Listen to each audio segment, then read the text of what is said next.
Hey everybody, this is Tracy here with another edition of A View from Tracy's Point, and we are here to recap Khia Gag Order Live, Docket 041618. And last night was kind of interesting. Khia came on early, probably around 7:30-ish. And she came out, to talk to people and let them know that she was going live. And so I watched that live. She was live on YouTube. I watched it. And my interpretation of that video was that she was letting everybody know that she was going live at 9 o'clock.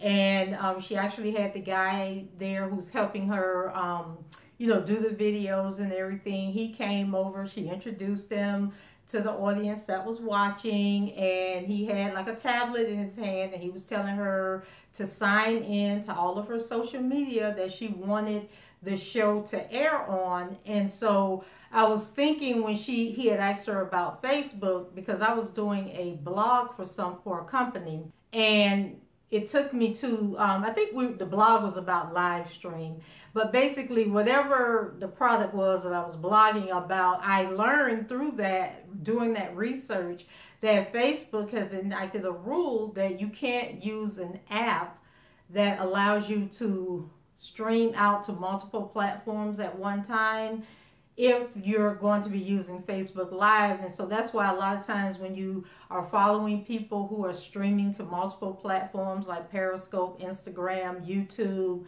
and Facebook, they'll have a separate phone or iPad or tablet for the Facebook stream. And so I was just thinking to myself, oh no, y'all ain't gonna be able to add Facebook because Facebook doesn't allow multi-platform streaming. But anyway, I left that video thinking that Khia was coming on live at 9 o'clock and everything was good, in the neighborhood. But then, went to the YouTube channel, Facebook, all of that. Nothing was streaming live. And then I happened to come across Michelle Brown's page, and she was streaming live. So I said, well, let me click on that. So she was streaming live from the event, but she wasn't putting the camera on Khia. The camera was mainly on the jury. So it looked like the only people that were there was the jury, which I like that setup, but I still wish that she would get a microphone to the jury so that when you're watching her actual video, you can hear what the jurors were saying. And so let's get into the actual video. So like I said, she wasn't streaming live, and everybody was confused because, like me, some of them thought that, she had said in that video that she was streaming live, and she also added in the video that she was going to upload the actual video from the Gag Order Live to her YouTube and I think to Facebook. And so some people took that to mean that she wasn't intending on going live, that she was just going to post the live to YouTube when it was done. So there was some confusion there, but there were a lot of people waiting and looking and trying to figure out what was going on. And so I did have the opportunity, because I ended up turning off Michelle's feed, because like I said, she wasn't putting it on Khia, and I'm sure it was like copyright, and Khia doesn't want anyone, getting the jump on her programming. So I understood that. And then I like the fact that if I want to go back and hear what the jurors were actually saying, then I can go to Michelle's feed and I can, figure out what point she was at and hear what they were actually saying.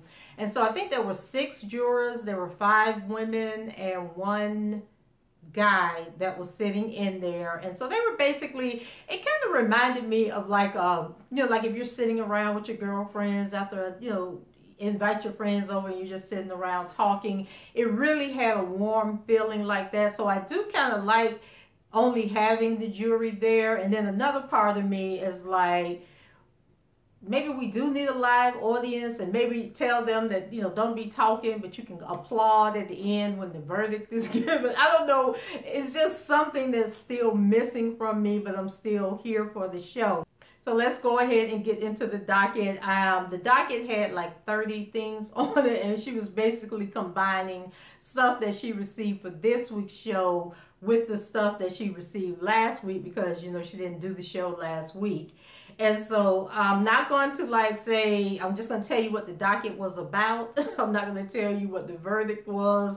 Might give you some feedback on some of the things because they were things that were on my mind, and then other things I'm just going to tell you what they were talking about, because you should go and support Khia and watch the full video to get the full effect. Oh, I didn't even tell you about the setup. Much better setup. The lighting, they used like a purple type lighting, looked like purple and gold lighting, which gave a really nice ambiance. Khia looked fantastic. She had on this, I guess the new trend now amongst celebrities like Nicki Minaj and Cardi B is these like really fun, colorful outfits, you know, with sometimes they have writing on it. So Khia had on an outfit like that. Her hair was, she had her hair curled. It was like really curly and pulled up into a ponytail. And I just thought she looked really cute. The makeup was on point. She looked very nice. She left the podium area and she was actually sitting on one of the sofas. They had the screens working, so like when she was talking and, you know, saying what was next up, you know, they would switch over to the screen and you could see, you know, like what was sent in to her from the different social media platforms, you know, that, you know, people wanted to put on the docket. And then, you know, she was interacting with the jurors. And so I like that whole setup. The lighting was good and everything just looked perfect. I just think that there's still that one thing that seems to be missing, and for me it is not being able to hear the jurors or the jurors talking at the same time. And then maybe I want to add more people in the audience who can like applaud or whatever at the end once she renders the verdict. Or maybe she can pipe in some applause, you know, at the end of the verdict to make it give like, I don't know, just a more television type feel to it. So let's go ahead and get into the docket. So first up was Tristan Thompson. You know, he was on the docket for cheating on Khloe while she was pregnant, and they wanted to know whether or not he was there in the room when the baby was born. And she said that Gabrielle Union was the one that set Tristan up with the woman that we've been seeing in these videos where he was at the hotel with her for like 3 or 4 days. And also people wanted to know if Kris, Khloe's mom, set this whole thing up for publicity. But I think on the Wendy Williams show, she did say that Tristan was in the room. However, it was Kim or one of the other sisters that was actually holding Khloe's legs, you know, while she was pushing or whatever. And that happens a lot. You know, men just don't want to be looking all up in the cat, you know, thinking about how wide it's going to get stretched out or whatever. So I can understand him not like being right up there holding her hand, because a lot of men don't like to do that. Then the second docket was Charlamagne the God, and he was on there for calling out Bow Wow when he has perfectly arched eyebrows himself. And so he was on the docket because I guess Bow Wow came out and said that he was molested by a woman when he was 13 years old. And now Charlamagne has come out and said that he was molested by a woman when he was 8 years old. So does the age make a difference if you was molested? Like you could have been 16, 17, 18, 30 years old and still get raped or molested by somebody, because molestation is somebody doing something to you that you don't want them to do or you didn't give them permission to do. So they talked about that. Then the third thing on the docket was Janelle Monae using her new video to come out as being a lesbian, and I guess it features her girlfriend Tristan Thompson. Not sure why that was on the docket, because I thought we always knew that Janelle Monae was gay, or assumed it, so I don't know why that was a big issue. Number 4 was Peppa of the rap duo Salt and Peppa, and she was on the docket for dating a much younger, and they're saying married man, and overdoing it with the plastic surgery. And so they put up some images of that. It was basically saying that Peppa looked like her hips and butts and thighs and all that was done like in a butcher shop. And I think it's been in the news because Cardi B was talking about getting her butt injections done in somebody's apartment in Queens, and that person was later arrested. So I guess they were alluding to Peppa not using a legit person to do her plastic surgery. Number 5 on the docket was DMX's baby mamas, and I guess DMX is serving a year in prison for tax evasion or tax fraud. And the women have come together, all his baby mamas have come together to petition the court to let him go because, you know, he is a good father and I guess he has to provide for his kids, but so is everybody else in prison that didn't pay their taxes and need to provide for their kids. And I'm thinking Wesley Snipes did like 5 years, and didn't Lauryn Hill have to go to jail for her tax evasion? And then Mike, the Situation from the show Jersey Shore, he's about to go to jail for tax evasion, but they let him go and film that Jersey Shore reunion, and I'm sure that the government took all the money he made off of that to go towards his taxes. And so Khia was asking, like, do you go to, when you go to jail, do you still have to pay the money back? And yes, you do still have to pay the money back. Then 6 on the docket was Cardi B, and she was on the docket for doing too much while pregnant. And is she endangering her baby, and should Offset be taking care of her financially until she has the baby so she doesn't have to be out there, you know, ripping and running and doing all these shows? And I watched Cardi B on Coachella. She was like, she wore me out. The way she was bouncing around and twerking and carrying on, and then it was like all these memes out there of the baby tumbling, like things tumbling, you know, off of mountains and all this stuff. And they said that's what Cardi B's baby probably was going through. But Cardi B was doing a lot. I can say that, but she was doing a lot. But she was really cute on when she was at Coachella. I like how she was, you know, paying homage to Left Eye from TLC, you know, with the ponytails and everything. And I thought she was really pretty. But let me tell y'all something. Them strippers, well, I want to call them strippers, but the dancers that were performing like strippers, I just have to give them kudos, because the things that strippers can do to their body and the way they be contorting, and like the one girl had her hand out like this on the pole and her body was straight out, and I was like, my God, how do you do that? And they was twerking and turning and flipping, and I was just sitting there like totally amazed. So shout out to all the strippers out there that can work that pole. Then number 7 was Brielle, you know, Kim Zolciak's daughter. And she was on the docket for looking old and having too much lip service. And they said that Brielle was interviewed or something. And she said that Kim paid for her to get her lips done, her butt done, and gave her a 32 in case she had to pop off on somebody. She did all this for her 21st birthday. But I'm thinking, if you already having that kind of plastic surgery when you just 20, 21 years old, ain't no telling what you're going to be looking like by the time you're 30. So Brielle may need to slow down. Then number 8 on the docket was Russell Simmons. And some woman has came forward and said that Russell raped her son, or was threatening to rape her son. Now that was just too serious of an issue to be playing around with, so I ain't got no comment on that. And then number 9 was Tyra Banks, and the flight that she was catching for admitting that she has had plastic surgery done on her body, you know, to compete in the modeling industry.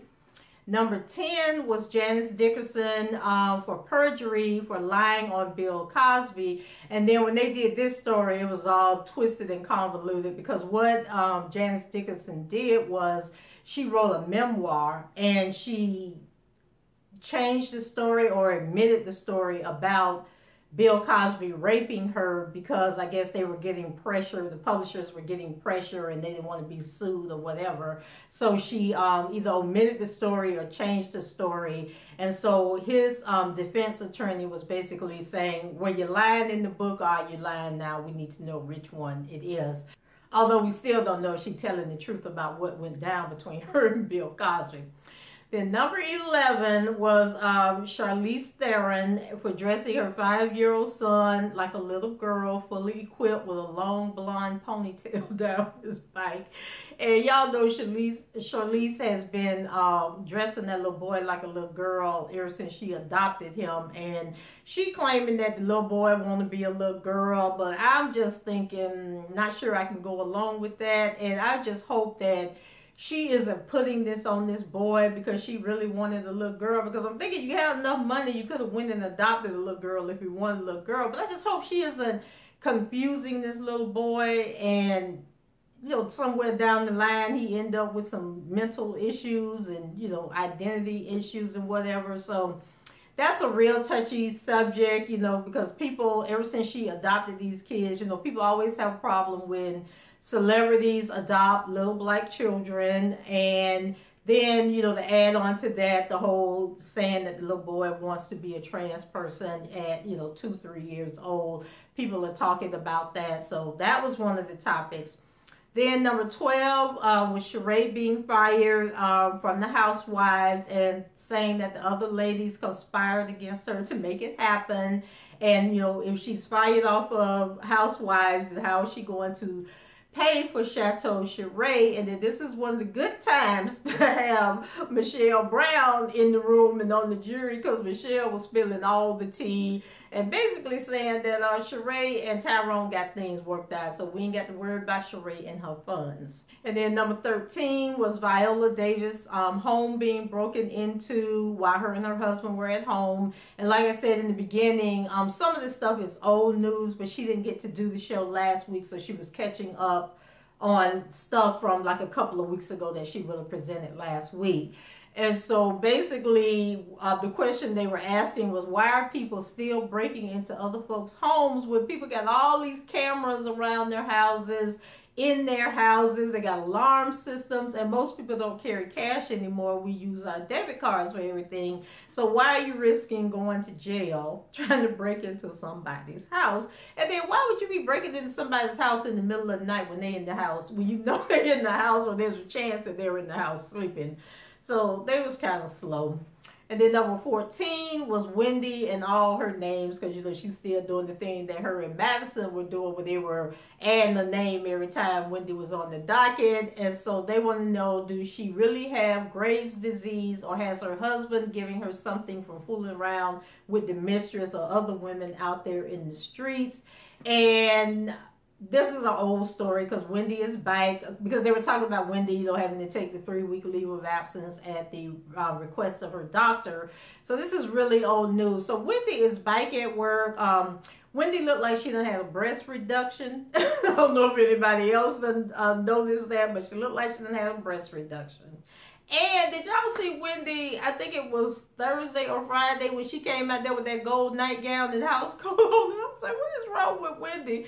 But she said that she showed up and that her wardrobe person liked what she had on and told her to go on out there and do the show in her nightclothes. So I know she's done it before, but Wendy, come on now.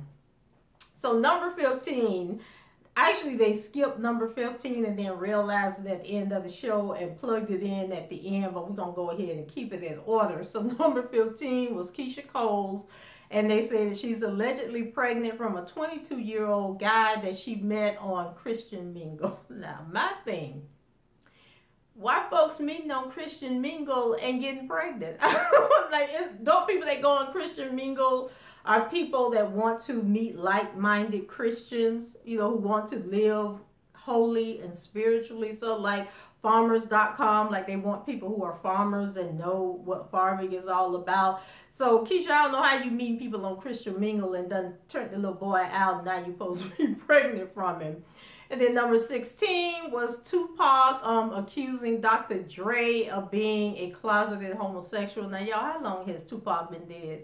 Tupac been dead for a really long time, so why is I think he had a book or a memoir or something that came out, but come on now. And then number 17 was about Kevin McCall threatening Eva, which was, an old story, but we know that Eva had her baby. She had a little boy named him Michael, and that her and the guy that she had the baby from, they're now engaged and planning to get married in October. Number 18 was Remy Ma, and how did she lose weight so fast? Is she a vegan or was it lipo? Number 19 was Nicki Minaj needs to stop hating on Cardi B and just let Cardi B live and have her moment in the spotlight and do what she do. And, also asking, is Nicki Minaj pregnant from the rapper Nas? So I heard that somewhere. Maybe Wendy talked about it. Then number 20 was about Meek Mills and him going to court, and T.I. had put out on social media that Meek was going to be released yesterday, but we found out that he was not released. That I think the prosecution was saying that Wendy said the prosecution, but I'm thinking it might have been the defense, is asking for a new trial. And so the judge did not let Meek Mills out, wouldn't let him post bond, and says that they'll meet again in June to discuss whether or not she is going to issue him a new trial or not. Then number 21 was Blac Chyna fighting with the baby stroller, and Tyga using their little son together, using the baby's name on a lease for a house that he rented and didn't pay for. So we all know now that Blac Chyna was fighting at Six Flags over Georgia or something, and she lost the endorsement because the stroller that she had the baby in, she actually had an endorsement deal for that stroller. So she lost her endorsement, and then the lady who owns the house that Tyga rented out for their little boy that they have together. Now, the stroller was for Dream, which is the daughter she has with Rob Kardashian. She has a son with Tyga. I know, it's too much. So now I guess this lady is trying to get her money, and she gonna sue the little boy, and she gonna sue the daddy. Also trying to, I think it was like $40-something thousand. And then number 22 was about Lil' Kim having too much plastic surgery. Number 23 was about K. Michelle on Instagram Live crying about her botched surgery and complications that she had, because remember, she was going to have the silicone removed from her butt and her hips, and I guess things went wrong and she's in a lot of pain. She's been in the hospital and whatever, and then they were saying that her husband or boyfriend hasn't been to visit her. None of her friends are there to support her. And, so she's feeling depressed. And then they wanted to know, Khia asked the question, is it ever a good idea to take to social media to cry about your problems and have like an emotional breakdown for the world to see? And why are so many celebrities resorting to this when they're having personal problems, taking it to social media for the fans to get involved and everything? And is it just oversharing and doing too much? The next up was number 24, which is the Real Housewives of Atlanta. And once again, like I said, it was good having Michelle there in the audience with all the tea. So they were asking, do people care if Kim comes back or not? Does Marlo deserve a peach? And then Michelle slipped up and said that Eva has already gotten a peach. So I guess Eva took Sheree's spot. And is Peter dating Bucky, from, what was that show with Flavor Flav that he had? And is Peter dating Bucky, and I think her real name is Shay, and, him and Cynthia still aren't legally divorced. And so I think it was determined because Peter did an Instagram saying that he is not dating Bucky. So he killed that rumor. But we don't know about him and Cynthia, whether they, tipping around and still seeing each other. Then number 25 was Aretha Franklin had a concert canceled in Toronto, and they said that it was canceled by Patti LaBelle because Aretha Franklin keep talking about her patty pies, and that the two of them have been battling it out for decades now. And at what point do you let grudges go and just live and let others live? Then number 26 was about somebody named Cassandra Damper, who is not a celebrity, but she was on a live stream and accidentally shot someone in the head. I think I heard about that in the news, but I never did read the story. Then number 27 was Kris Jenner. They said that instead of her being in Cleveland with Chloe when she was giving birth, that she was actually in Coachella, in California at Coachella, watching Travis Scott perform. And then there was some discussion about whether or not Kris is managing Travis Scott, but I think the jury said that she's not. And then number 28 was Lady Gaga landing a $100 million deal to do a residency in Las Vegas. And I think she's going to be there until the end of 2019. So if you're a Lady Gaga fan, go check her out. And then number 29 was Colin Kaepernick, and why does he keep trying out for football teams when he knows that they're not going to hire him? And should he just go ahead and let the protest go? So my personal thoughts on Colin Kaepernick is stand firm in what you believe, okay? And if they keep calling and offering you a tryout, then you go and you try out. And if they don't want to hire you, because it was the Seattle Seahawks that invited him to try out to be a backup quarterback, and then they wanted to throw in there, well, we'll sign you, or would you be willing to give up kneeling and, you know, the anthem protest in order to play with us? And I say, keep going when they call you, because, you know, he has that lawsuit out there against the NFL. So I think that they're just showing their bias and proving that the reason he can't get a job is because of the kneeling of the anthem. So, you know, Colin, do whatever you're going to do. Keyshia and them obviously don't understand the whole struggle and the whole fighting for your rights and what people had to go through during the era of segregation and the civil rights movement for us to even have what we have today. So I'm not going to pay her any mind. And then 30, which was the last case, was the girl Sexy Lexi, who is the one that Black China got into the fight with at the amusement park.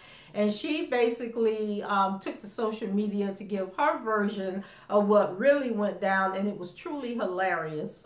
So go watch the guy go to live video of Keyshia's channel to hear that story, because it was funny. And that's it for me, guys. What did you think about the setup? Do you think Keyshia is getting there, or do you think that she needs to give up on the live show and take it back to her house and do the show that way?